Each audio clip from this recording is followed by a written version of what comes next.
Merci à tous d'être venus malgré la chaleur. Ça fait longtemps que j'ai pas. Bravo à tous.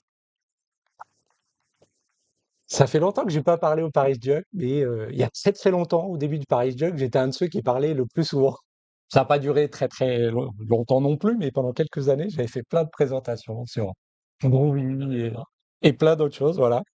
Donc je suis content de revenir et de parler de Agent IA. En Java. Alors, bon, là, je vais pas forcément vous montrer tous les slides de cette présentation. Il y a aussi une vidéo qui existe de ce que j'avais fait à Devox France. Mais je vais quand même utiliser ces slides-là pour vous montrer quelques schémas en particulier. Et je vais choisir quand même quelques petites choses. En plus, j'ai des belles illustrations, qui sont générées par IA, bien sûr. Moi, je vais les mettre en mode présentation quand même. Donc, on va parler d'agents IA. Et grosso modo, c'est quoi des agents? Des agents, c'est en général, donc on va utiliser nous des LLM évidemment, mais une IA ou un algorithme ou autre qui a comment on dit en français d'ailleurs? Des outils en tout cas pour recevoir les informations et pour agir à partir de ces informations sur un environnement. Ok.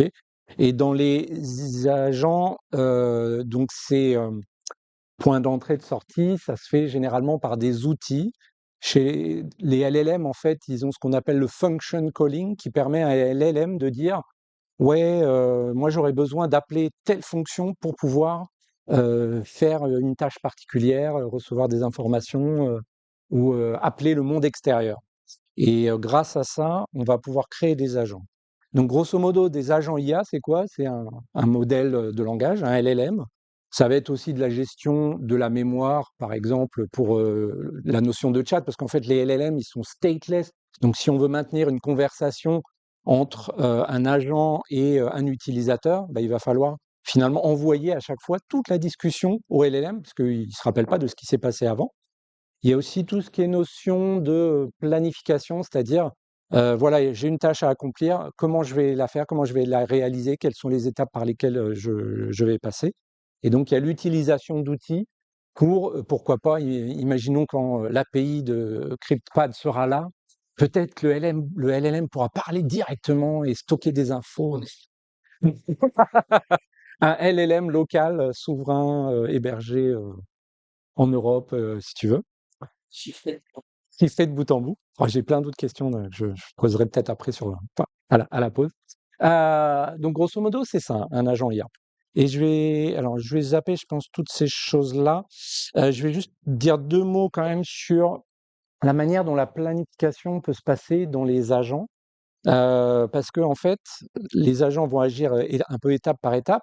Et on parle souvent, enfin, on voit souvent des articles. Alors, après, j'aurais dû peut-être poser la question qui est quand même assez familier des LLM et qui s'intéresse à tout ce qui est generative AI parmi vous?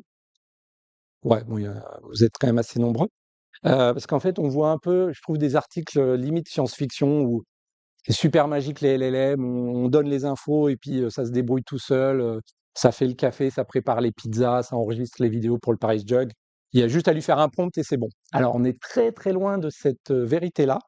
Et en fin de compte, on s'aperçoit que les agents super autonomes, capables de tout faire, en fait, c'est un peu quand même de la science-fiction. Et c'est pour ça qu'on va avoir des outils, des frameworks qui vont permettre de faire des choses un petit peu plus orientées workflow, de manière un peu plus programmatique. Parce que si on veut vraiment quelque chose de déterministe et d'être sûr que bah, le but qu'on a donné à notre agent est atteint, ce sera mieux d'avoir des choses un petit peu plus déterministe que d'espérer qu'un LLM fasse tout par lui-même. Alors, je fais les trucs un peu dans le désordre parce que vu que c'est quand même des tools in actions, je ne vais pas vous faire une présentation classique. Moi, je vais utiliser deux frameworks. Je vais utiliser le framework open source LangChain4j et le framework ADK pour Java. Donc là, je vais déjà dire quelques mots sur LangChain4j. Donc LangChain4j, ça a été lancé, c'est un framework qui a été lancé il y a un peu plus d'un an. Et c'est une sorte de couche d'abstraction en fait au-dessus des LLM et des SDK, des API de LLM. Il y a pas mal de composants d'abstraction, d'interface en fait, qui permettent de faire des choses différentes. Donc déjà, l'accès au LLM est standardisé, c'est-à-dire qu'on a une interface qui s'appelle chat model, on a une requête, c'est une chat request, tout ça, c'est des interfaces. Donc on peut discuter avec différents modèles, que ce soit des modèles chez les GAFAM, vu qu'apparemment ça a l'air d'être mal de de faire des choses. Désolé, je travaille pour Google, hein, mais bon. Euh, des API chez les GAFAM, chez les OpenAI ou autres, mais aussi, par exemple, de faire tourner des modèles en local avec Ollama, avec Docker Model Runner, avec des choses comme ça, si on se soucie effectivement plus de faire des choses plus souveraines ou plus avec quand on s'intéresse aux problématiques de privacy. Il y a plein d'autres composants pour accéder à des bases de données avec le support vectoriel. Tout ça, c'est pour donc le RAG, Retrieval Augmented Generation, c'est quand on veut faire de la recherche sémantique avec les embedding models. On a plein de choses pour gérer voilà, la mémoire, les conversations, etc. Donc c'est un framework en Java. Moi, j'y contribue depuis ouais, pas un peu moins d'un an. Et comme je travaille chez Google, en fait, j'ai participer. Donc, il y a plein de modules pour les différents providers, LLM, etc. Et moi, évidemment, j'ai contribué les intégrations avec Gemini, le modèle de Google, et par exemple, je sais pas, une intégration pour récupérer des fichiers sur Google Cloud Storage, etc. Donc, on va regarder pas mal ce framework-là. Alors, est-ce qu'il y avait autre chose? Je vais vous parler aussi, je vais zapper, ouais, je vais montrer ça. Donc, quand je vous disais que des agents IA, ça utilise ce qu'on appelle le function calling pour interagir avec le monde extérieur. Parce que les IA, en fait, elles sont entraînées avec des datasets, avec des données. euh, et l'entraînement s'est terminé à une certaine date, je dirais. Donc, c'est ce qu'on appelle la cut-off date. Mais après, donc, le LLM a un savoir intrinsèque par rapport à ce qu'ils ont appris jusqu'à une certaine date. Mais si on veut demander à un LLM euh, quelle température il fera demain, évidemment, ça ne fait pas partie de leur savoir. Du coup, pour ça, il faut interroger une API externe, le site de Météo France ou je ne sais quoi. Donc, en général, comment ça fonctionne, le function calling? En fait, donc on a un utilisateur qui va poser une question, par exemple, quelle est la météo à Paris? On a notre application qui va intégrer le framework LangChain4j, donc une application Java, et on va envoyer en fait le prompt, c'est-à-dire la question de l'utilisateur, mais on va également envoyer le fait qu'il existe des fonctions qui peuvent être utiles au LLM pour répondre aux questions. Et en fait, le LLM, ici dans mon exemple Gemini, il va répondre, donc tout ce qui est en gris clair, c'est des choses que l'utilisateur à gauche ne voit pas. Ça se fait de manière transparente avec le framework. Le LLM, il va répondre: ah ouais, si je pouvais appeler la fonction getWeather en lui passant comme paramètre Paris, peut-être que je pourrais en savoir plus sur la météo qu'il fait à Paris. Du coup, côté framework LangChain4j, on va pouvoir dire: bah tiens, je vais appeler ce service externe. Donc il y aura, je vous montrerai un petit peu tout à l'heure comment on peut faire ce genre de choses en Java. On appelle le service externe et on répond, enfin le service externe Météo France par exemple répond demain il fait beau et très très chaud aussi, enfin peut-être moins chaud qu'aujourd'hui, mais bon. Et l'application, notre application va renvoyer ce résultat au LLM et le LLM enfin va pouvoir répondre à l'utilisateur au travers de notre application. Mais toute cette machinerie-là, ça ne se voit pas. C'est pour ça que je l'ai mis en grisé. L'utilisateur ne voit que la question et la réponse. Alors, j'aime bien expliquer ce slide-là parce que souvent on a l'impression, oui, c'est les LLM qui appellent des API, etc. Non, c'est toujours vous qui êtes dans le contrôle de ce que le LLM a le droit de voir. Et ça, c'est important parce que voilà, sinon ça voudrait dire on donne, je sais pas, des mots de passe pour accéder à des ressources privées à un LLM. Non, ça se passe pas du tout comme ça. Donc c'est vous à cet endroit-là qui êtes, on va dire, dans le contrôle. Euh, donc je vais vous montrer une autre chose intéressante, c'est donc le RAG, mais une approche agentique du RAG. Parce que le RAG, donc c'est cette. Qui a déjà entendu parler de Retrieval Augmented Generation? Ok, ouais, une petite moitié. Donc c'est le fait de dire à un LLM, enfin non, on va poser la question plutôt dans le sens inverse. Donc imaginons un utilisateur pose la question, je vais remettre en plein écran. L'utilisateur pose la question, voilà, est-ce que Lady Gaga a fait une chanson avec Ariana Grande? il y a des questions qui sont assez simples auxquelles on peut répondre, que le LLM peut connaître parce que ça fait partie de son entraînement, de ses données d'entraînement. Et il y a des choses peut-être plus récentes qu'un LLM ne va pas forcément savoir. Et il y a toutes sortes de types de questions qui sont plus ou moins faciles à répondre, hein, auxquelles certaines sont plus difficiles. Et typiquement, les questions un petit peu plus complexes on va dire, à tiroir en plusieurs étapes sont plus compliquées à y répondre voilà, que les questions plus simples, oui, fatalement.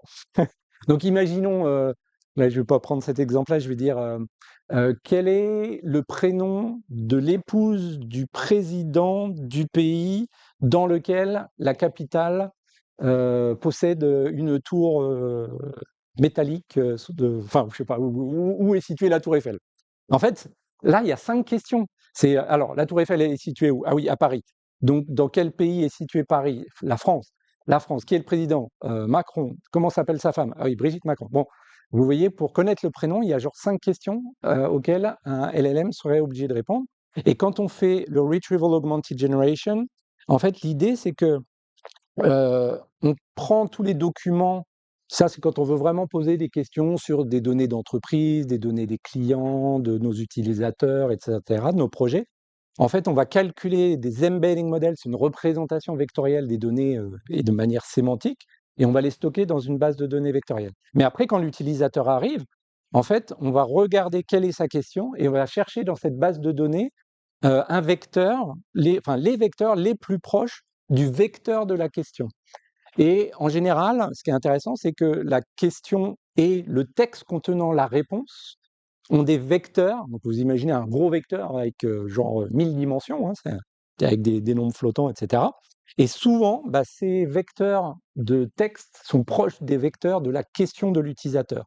Donc si on retourne les bouts de texte pour lesquels on avait calculé les vecteurs, les bouts de texte qui sont du coup les plus proches avec ce calcul de similarité, et ben en fait, on va donner au LLM donc la question de l'utilisateur, on va dire c'est le contexte.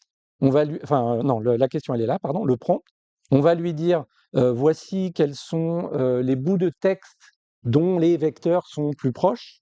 Et en fait, le LLM va regarder juste ces extraits d'informations là et synthétiser une réponse par rapport à ça. Mais ça marche bien pour des questions assez simples, mais des questions comme ça en étapes, à tiroir et tout, et ben, ça va être, l'information va vraiment être diluée au niveau des vecteurs. Enfin, je ne vais pas vraiment rentrer dans les détails là-dedans, mais ça va être compliqué d'obtenir des réponses. Donc moi, ce que je me suis dit, je vais regarder une approche où je vais utiliser des agents pour être capable de répondre à des questions plus complexes ou des questions, un utilisateur qui va poser plusieurs questions finalement en une. Et ce que j'ai fait, c'est, donc j'avais, pris la page de Wikipédia, je l'avais découpée en petits morceaux, vectorisée et cetera.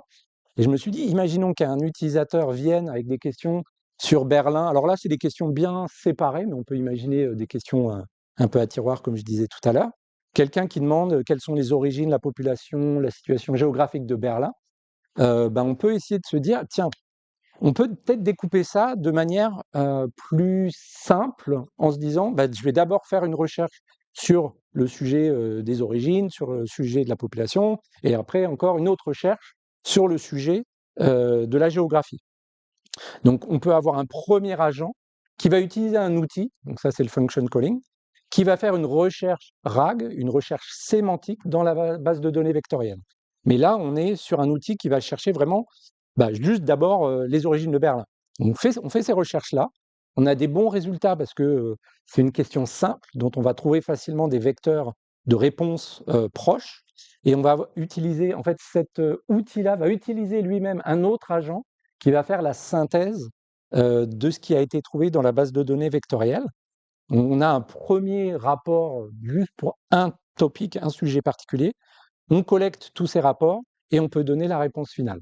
D'accord? Donc ça, c'est une approche agentique du RAG. Et donc j'avais fait une implémentation de ça. Oula, 40 000 trucs d'ouvert. Alors, ça doit être par ici. C'est lequel? C'est celui-là. On va essayer d'augmenter un peu, je pense. C'est quoi déjà mon super raccourci magique? j'ai fait un raccourci pour non, où je vais mettre ah si, mince, c'était quoi? Ah! J'ai rajouté mes propres raccourcis pour aller plus vite et je les oublie. C'est un peu nul, mais heu, bon bref, donc je vais faire comme ça avec le touchpad, c'est pas grave. Alors, donc j'utilise, LangChain4j. Alors on va commencer plutôt par ici, voilà. Donc ce qui est intéressant dans LangChain4j, ce que j'aime beaucoup, c'est que, il utilise beaucoup, des interfaces Java et cetera. Mais en fait, hem vous, en tant qu'utilisateur, vous pouvez créer des agents qui sont type safe, c'est-à-dire qui ont vraiment un type Java. Vous n'avez pas à manipuler du texte ou du JSON ou des choses comme ça. Et vous dites, par exemple, moi, je veux faire un agent, donc ça va être une interface, qui prend en entrée les requêtes de mon utilisateur et qui retourne en sortie la réponse à la question complexe. Là, c'est vraiment le truc de base, parce que j'utilise texte en entrée, texte en sortie, mais je ne sais plus si je vous le montre après, on peut retourner aussi des objets plus compliqués ou passer des objets plus compliqués en entrée également. Et donc, je définis un message système, des instructions système pour lui dire, voilà ce qu'il faudrait que tu fasses. Tu vas chercher chaque sujet. Pour chaque sujet, alors là, j'utilise une technique un peu particulière, c'est que j'ai concocté, en fait, quand j'ai fait l'ingestion des documents, j'ai concocté des questions par rapport au paragraphe. C'est-à-dire que j'ai regardé le paragraphe de la page enfin, un des paragraphes de la page Wikipédia et j'ai calculé les vecteurs embedding par rapport à des questions. J'ai demandé au LLM de dire ce paragraphe, il répond à quelle question? Donne-moi 10 questions auxquelles ce paragraphe peut répondre. Et j'ai calculé les vecteurs pour les questions et pas pour le texte, mais je retourne le texte. Donc ça, c'est une technique pour améliorer la similarité entre des questions et du coup des questions et non pas le texte en lui-même. Ça donne des bonnes recherches sémantiques. Voilà, c'est une petite astuce, mais c'est pas le but de cette présentation-là. Et ensuite, donc je lui dis, voilà, il va falloir chercher dans la base de données, collecter toutes les informations. Ensuite, cet assistant-là, il va avoir accès, alors on va le voir ici, donc je crée une instance de mon agent. Je lui dis, voilà, utilise Gemini. Je lui dis, tu as accès à un outil et on va regarder à quoi ressemble cet outil-là. L'outil, en fait, c'est une classe qui a des méthodes qui sont annotées avec @tool, qui dit ça, c'est un outil que le LLM peut utiliser. Et à l'intérieur de cet outil, j'appelle mon autre assistant qui est ici et qui va utiliser des. Non, attends, c'est où? Parce que là, le report, je croyais que j'avais un objet. Ouais, non, voilà, je retourne.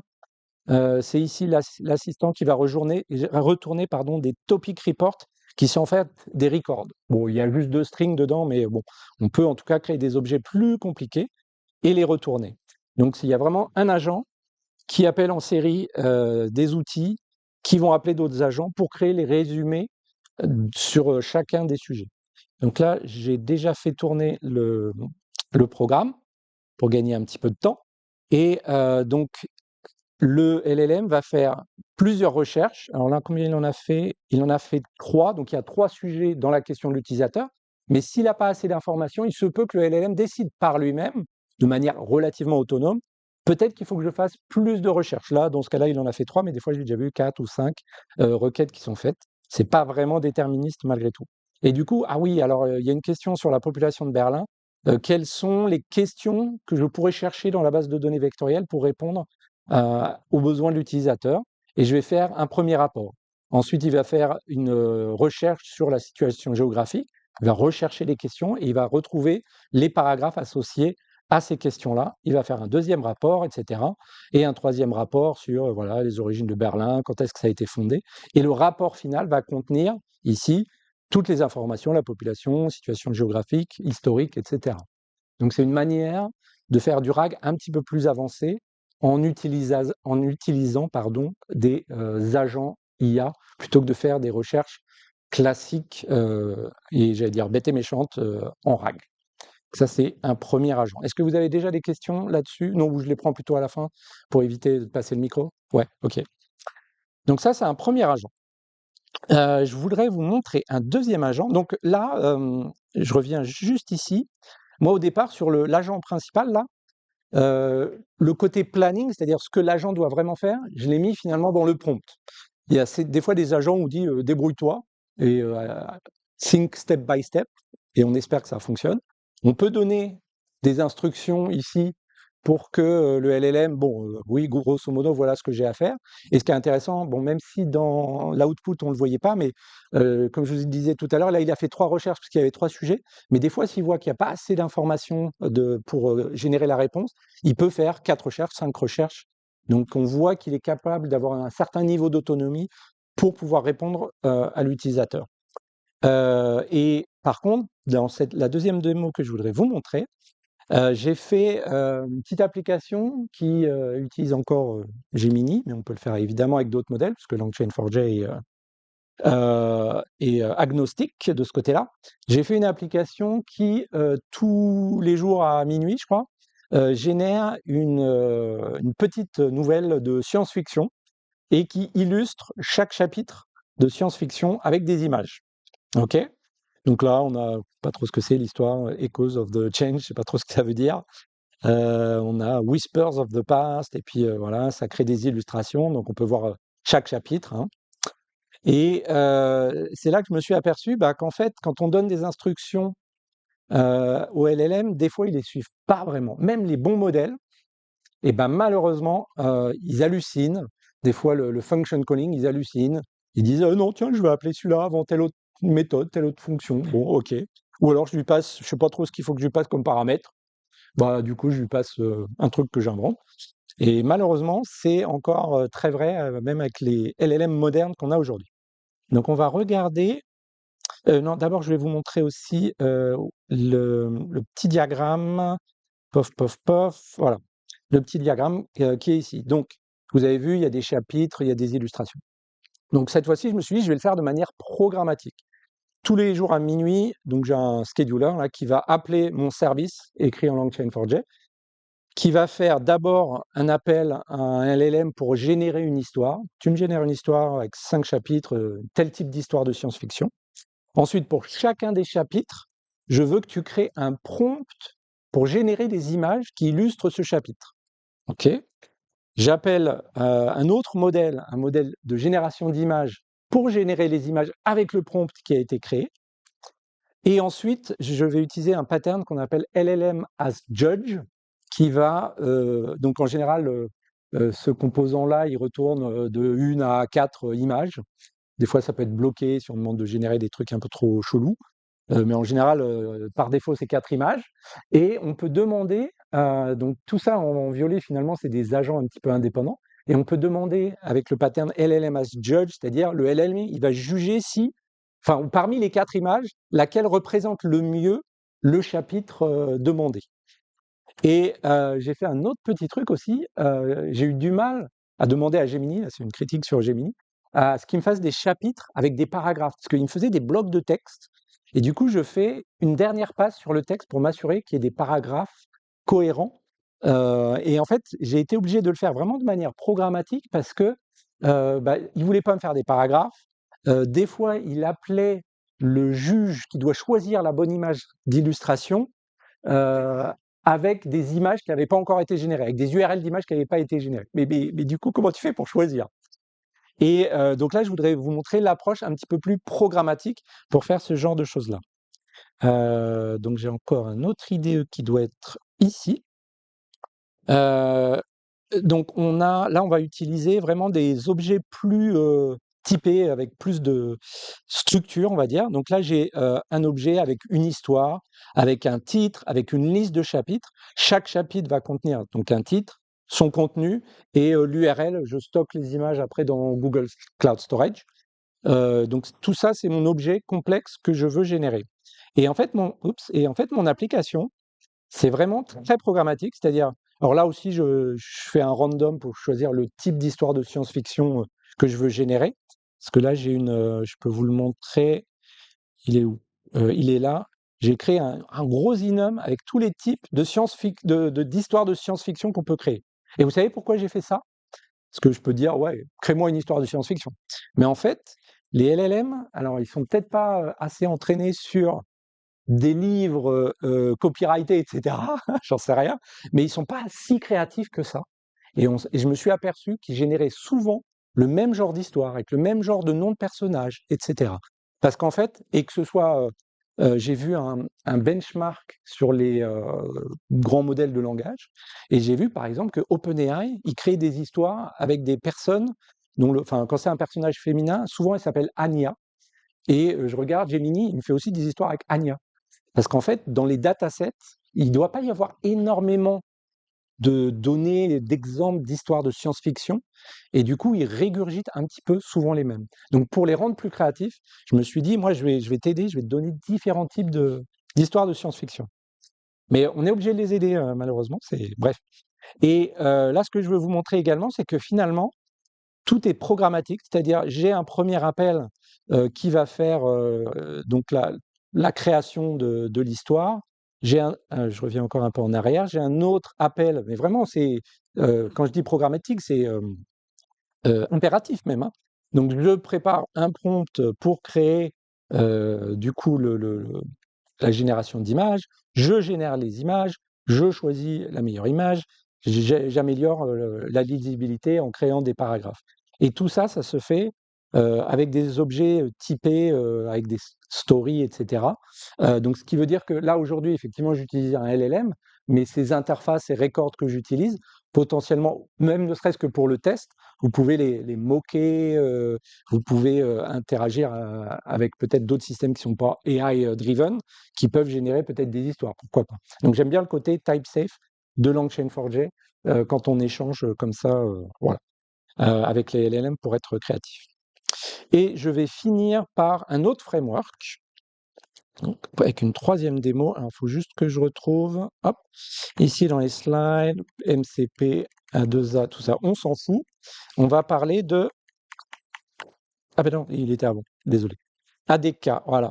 ADK, c'est un nouveau framework open source, alors qui a été lancé par Google, qui est en fait, LangChain4j, on peut déjà faire des agents, comme je vous l'ai montré, mais on peut aller en quelque sorte à un niveau d'abstraction supérieur pour créer des agents de manière peut-être un peu plus... Enfin, c'est déjà assez déclaratif quand même dans LangChain4j, mais on peut voilà, faire des agents un petit peu différemment, qui ont accès à des outils, etc. Enfin, on va voir à quoi ça ressemble.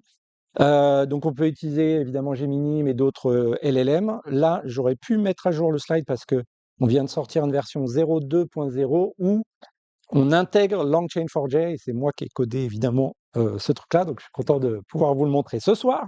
Et vous êtes les premiers à le voir parce qu'on a fait la release juste hier. Et donc après, bah, vous pouvez faire tourner les agents en local, les déployer où vous voulez, chez Google ou chez n'importe qui, on s'en moque. L'idée, c'est que, vu que les LLM, quand on leur donne des trucs trop compliqués, ils sont pas capables de le faire, c'est mieux de ségréguer, enfin de faire des choses où on donne juste des petites tâches à des petits agents et on va les organiser ensemble. Donc ADK, c'est une hiérarchie d'agents. Et après, il y a tout un tas de patterns. On peut faire des agents qui s'enchaînent en séquence, qui fonctionnent en parallèle, qui font des boucles, par exemple des boucles de feedback. C'est-à-dire, j'écris, par exemple, on va dire un article, et l'IA génère l'article, et il va y avoir encore une IA qui va dire, ouais, il n'est pas terrible, on pourrait l'améliorer en faisant ça. On peut faire une boucle de rétroaction pour faire plusieurs drafts avant de le proposer à l'utilisateur pour validation, par exemple. Après, il y a l'accès à MCP, à d'autres choses. Après, le reste, on va dire qu'on s'en fout. Et on va aller regarder la dernière démo. Alors, elle est où? Elle est ici. Donc, je me suis dit, qu'est-ce que je vais faire comme démo? Je vais faire un agent, enfin, un multi-agent donc, il va y avoir un agent. Alors, l'agent de base, en fait, on va le trouver ici. Alors, je vous explique ce qu'il fait. C'est un agent qui va chercher, par exemple, les dernières news. Il y a une newsletter qui est sympa qui s'appelle TLDR AI, que je lis tous les jours, à laquelle on peut s'abonner, et qui dit, ouais, c'est quoi les dernières nouvelles sur les sujets d'AI, Generative AI, etc. Il y a aussi Hugging Face qui fait, donc vous connaissez peut-être Archive, là, le projet qui héberge tous les papiers de recherche en préprint avant qu'il soit publié éventuellement sur d'autres sites payants, etc. Donc tous les papiers intéressants sont disponibles sur Archive. Et en fait, Hugging Face, qui est une sorte de GitHub pour LLM, modèles et j'en passe, il partage quels sont les articles, les papiers de recherche les plus populaires, où il y a le plus de discussions, etc. Donc là, j'ai fait un agent séquentiel qui va chercher, suivant les questions qu'on va lui poser, des informations. Donc il va chercher, ici, il va chercher les informations sur les papiers de recherche chez Hugging Face. Donc j'ai créé un prompt, ça veut dire que je pense que je déborde pas mal, non? C'est pour ça qu'on rallume les lumières pour réveiller les gens et les pizzas arrivent. Et j'ai fait une deuxième IA ici qui va récupérer les informations sur la newsletter TLDR. Et ce qui est intéressant, c'est ici la manière dont on plug les outils. Donc j'ai créé finalement des... Oups, je ne veux pas changer le code surtout. J'ai des outils qui sont simplement des méthodes. Par exemple, là, je fais un bête scrapping du site web pour récupérer la newsletter. J'utilise JSoup, etc. pour faire ça et retourner les derniers articles. Et alors, je ne sais plus s'il tourne déjà. Est-ce qu'il tourne? Je vais regarder. Enfin, je ne suis même pas obligé de le faire tourner. Donc voilà, si je pose la question, donc ça, il y a une interface de développement qui offre en fait une interface de type chat pour pouvoir interagir avec vos agents. Après, vous n'êtes pas obligé de les intégrer comme ça dans vos applications Java. Mais ça, c'est sympa pour débugger le truc. Et par exemple, je vais demander, voilà, quelles sont les dernières news sur l'IA. Et on peut regarder ce qui s'est passé, les appels qu'il a fait. Alors là, c'est un peu en tout petit, mais on a vu que là, je demande juste des informations sur cette newsletter. Donc, il a appelé là en vert ça. Et on peut voir les requêtes qui sont carrément passées au LLM, les réponses du LLM, etc. Et normalement, alors comment je fais déjà pour voir genre juste la réponse? Voilà. Là, je peux voir la réponse euh, que, en fait, le framework a appelé ma méthode Java locale et le framework a renvoyé au LLM la réponse structurée. Je lui ai demandé enfin je rentre pas trop dans les détails, mais je lui ai demandé, voilà, pour chaque news, tu me donnes un titre, un lien, un résumé, et après tu m'en fais, enfin avec un petit peu de formatage Markdown, tu m'affiches le résultat. Et donc ça, voilà, ça se fait assez bien avec ADK pour Java. Et ce qui est cool, c'est que donc là, quand on définit si on regarde, ouais, ben n'importe, celui-là. Ici, là, le modèle qu'on veut utiliser pour un agent particulier, maintenant, je peux faire une intégration avec LangChain4j pour dire non, je préfère utiliser un modèle local à moi parce que j'ai pas envie d'envoyer mes informations chez Google, etc. On va pouvoir le faire. Parce que là, l'argent, il tournait en local hein, sur ma machine, mais j'appelais quand même le modèle de Google. Après, si je veux appeler le modèle local, par exemple avec Olama, avec Docker Model Runner, ben, j'aurais juste à dire new model, new LangChain4j, le modèle, l'URL, etc. Donc voilà, qu'est-ce que j'ai d'autre à dire? Ouais, non, c'est tout. C'est ce que je voulais vous montrer aujourd'hui sur les agents IA avec deux frameworks, mes préférés, LangChain4j et ADK pour Java. Voilà.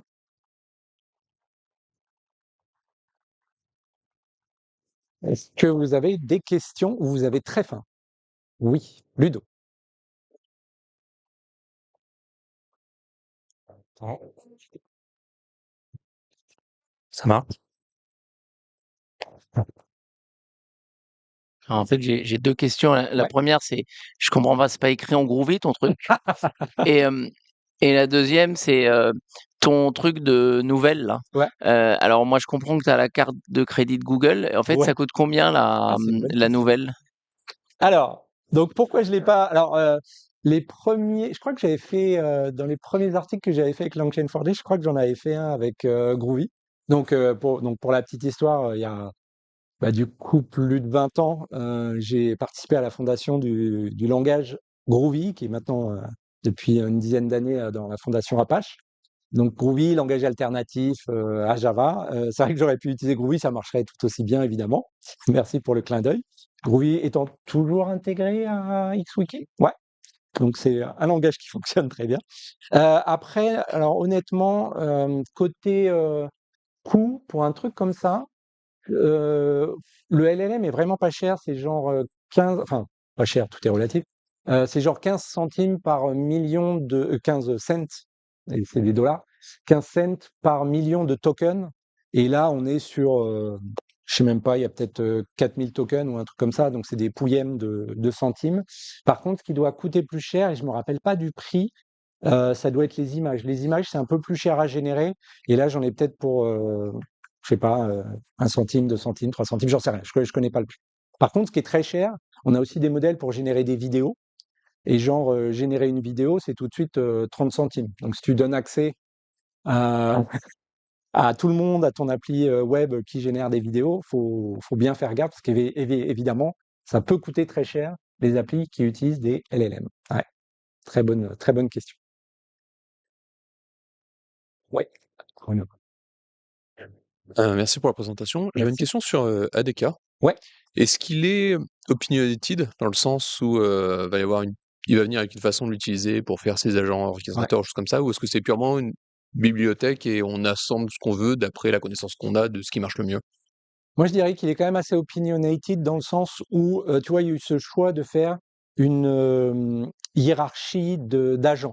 Parce qu'on aurait pu se dire, comment on peut représenter ça? Par exemple, il y a d'autres frameworks, alors là, c'est plus, on va dire, dans l'univers Python, mais par exemple, il y a LangGraph qui dit, moi, quand je veux définir, comme ça des agents avec un peu des workflows finalement, il crée des graphes ça va passer par là, par là, par là.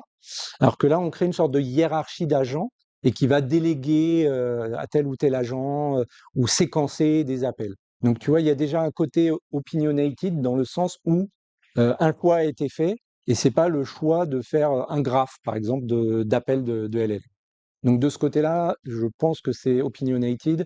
Après, il y a des choses un peu particulières. Je rentre pas trop dans les features de ADK, mais il y a de la gestion. Enfin non, ça c'est pas vraiment spécifique, mais par exemple la gestion d'artefacts, c'est-à-dire que euh, on peut stocker en quelque sorte dans une sorte de session de l'utilisateur. Tiens, on a généré telle image, comme ça on pourra la référencer après. Donc c'est pas opinionated, mais c'est des fonctionnalités supplémentaires que peut-être on retrouve pas dans d'autres frameworks ou de manière différente, en tout cas dans d'autres frameworks. Voilà, Ok, intéressant. ça Non, mais répond du à ta coup, question. ça aiguille aussi pas mal pour Ouais, aller au ça développement. aiguille pas mal. Et en tout cas, donc il y avait Anthropic qui avait fait un super article qui expliquait un peu la différence, enfin de ce que eux appelaient workflow et agent. Agent, c'est vraiment très autonome et ça fait tout et n'importe quoi tout seul sans qu'on dise rien. Mais ils expliquaient qu'en fait, bah, souvent, ça ne marchait pas si bien que ça.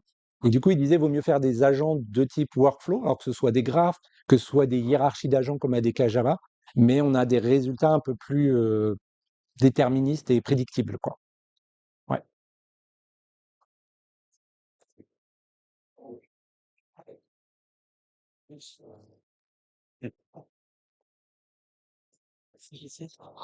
Alors moi j'ai une question par rapport à ce que tu nous as montré tout à l'heure, quand tu décomposais la question Ouais, en de plusieurs. l'utilisateur en Ouais, plusieurs et il y avait des énumérations, tu disais voilà après, tout à la fin on reconstitue tout en une seule ouais. réponse. À un moment donné, il y avait cherche dans la base, mais Alors, du coup hop. ça c'est à travers un RAG Ah ou oui, alors oui, et c'est vrai que je j'ai pas montré cette partie-là. Je peux juste te montrer le code vite fait. C'est ici, donc c'est au moment où, voilà, je crois que voilà, c'est OK, celui-là. Donc quand on voit les slides, hop, ici, l'outil d'histoire-géographie là, c'est lui qui appelle la base de données. En fait, il le fait au travers d'un agent qui a été configuré. Enfin, c'est pas un agent, c'est un. Enfin, si, c'est un agent. C'est juste, en vrai, c'est lui qui fait la recherche. Je pense que je devrais mettre à jour cette flèche pour dire, c'est lui qui fait la recherche. Mais c'est l'outil qui comprend que c'est l'agent qui va faire cette recherche-là. Et comment on le fait? Donc, c'est ici, quand on crée une sorte d'agent, on appelle ça un AI service dans LangChain4j. Donc, on lui dit, voilà, tu vas utiliser tel modèle de langage. Tu vas implémenter l'interface qui est ici. OK. Et en fait, par contre, non seulement tu vas implémenter cette interface-là, mais tu vas faire la recherche avec, donc là, alors c'est tous les concepts de LangChain4j, hein, mais un content retriever, c'est lui qui fait des recherches dans une base de mmh, données. Et ce embedding store content retriever, il va lier, attends, il cache un peu le code, il va lier en fait l'embedding model, parce qu'il faut utiliser le Mmh. même embedding model pour calculer les vecteurs pour la question que l'embedding model qui a été utilisé pour stocker dans la base de données vectorielle. Donc c'est pour ça qu'on voit la base de données qui est passée ici. Alors je pourrais rentrer dans le code. J'utilise la AstraDB, qui est une base de données serverless, vectorielle, etc. Et j'utilise l'embedding model que j'ai défini ailleurs. Là, j'utilise un embedding model qui est chez Google, évidemment, dans l'offre Vertex AI. Mais c'est à cet endroit-là où il y a la recherche RAG qui s'effectue dans l'assistant, l'agent utilisé par l'outil utilisé par l'agent principal. OK, merci. Ouais. Une dernière question, vous avez très faim. Plus de questions? Bah écoutez, merci à tous, merci Merci. beaucoup.